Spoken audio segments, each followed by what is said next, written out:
ભારત આવવા માટે નીકળેલા કોલંબસ ભારત પહોંચતા પહેલાં સાવ અજાણ્યા અમેરિકામાં પહોંચી ગયો.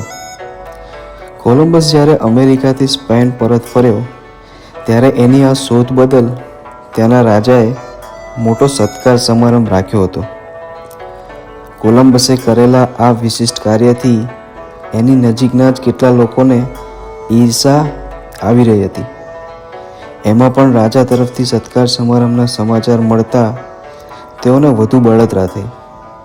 એ બધાએ સાથે મળીને કોલંબસને ઉતારી પાડવાની યોજના ગોઠવી હતી. કોલંબસ સત્કાર સમારંભમાં પ્રવચન કરવા ઊભો થયો ત્યારે આગળ જ બેઠેલા આ લોકોને જોઈને એ સમજી ગયો કે આ લોકો આજે મારું અપમાન થાય એવું કંઈક જરૂર કરશે. પ્રવચન શરૂ કરતા પહેલાં અગાઉથી જ તૈયારી સાથે આવેલા કોલંબસે સભાજનોને કહ્યું, મારી પાસે એક ઈંડું છે.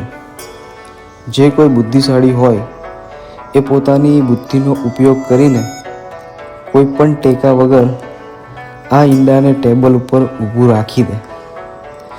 હું ઈચ્છું છું કે આગલી હરોળમાં બેઠેલા મારા વિદ્વાન મિત્રો આ સભાને એમની બુદ્ધિનો પરિચય આપે. આગળની હરોળમાં બેઠેલા એક પછી એક વ્યક્તિએ ઈંડાને ટેબલ ઉપર ઊભું રાખવાનો પ્રયાસો કર્યા, પણ કોઈને સફળતા મળી નહીં. એટલે એક વ્યક્તિએ કોલંબસને કહ્યું, આપ જ હવે આ ઈંડાને ટેબલ પર ઊભું રાખી દો ને. કોલંબસે હાથમાં ઈંડું લઈને ધીમેથી એક ભાગ ટેબલ પાસે અથડાવ્યો એટલે ઈંડાનો થોડો ભાગ સપાટ થઈ ગયો. પછી ઈંડું ટેબલ ઉપર ઊભું રહી ગયું. આ જોઈને સામે બેઠેલા મિત્રોએ કહ્યું, આમાં નવું શું કર્યું? આ તો કોઈ પણ કરી શકે ને. કોલંબસે એમને એટલું જ કહ્યું, તો તમે કોઈએ કેમ એ ન કર્યું? આ સાંભળીને બધા ચૂપ થઈ ગયા.